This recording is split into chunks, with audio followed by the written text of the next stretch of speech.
So what even is the pelvic floor? The pelvic floor is a group of muscles that sits at the bottom of your pelvis. These muscles work to help hold up your bladder and your guts and everything else. These muscles also help control the flow of urine and bowel movements.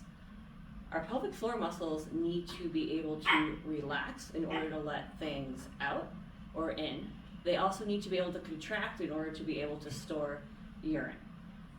In order for our muscles to function well in our pelvic floor, they also need to have good range of motion. This means that when they relax, they're truly relaxing and lengthening all the way.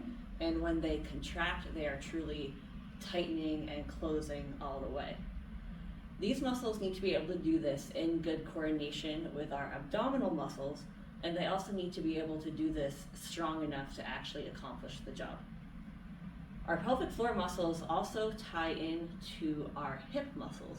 So if we have weak hip muscles, that's going to put extra stress on our pelvic floor, and pelvic floor muscle dysfunction can also contribute to hip pain.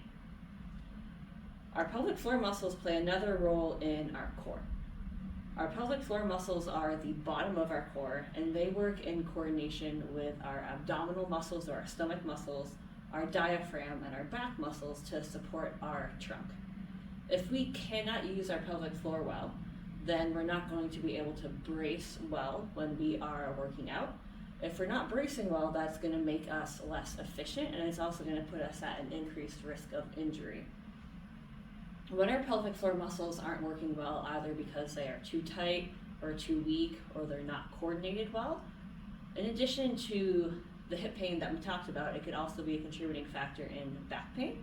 And it can also have symptoms such as urinary leakage with coughing, sneezing, lifting, or jumping, or symptoms such as difficulty initiating the flow of urine, an unsteady flow of urine, thinking you're done urinating, but then you kind of still have to go, or having to go to the bathroom all the time. It can also play a role in our bowel function, and oftentimes difficulty with relaxing the pelvic floor can play a role in constipation.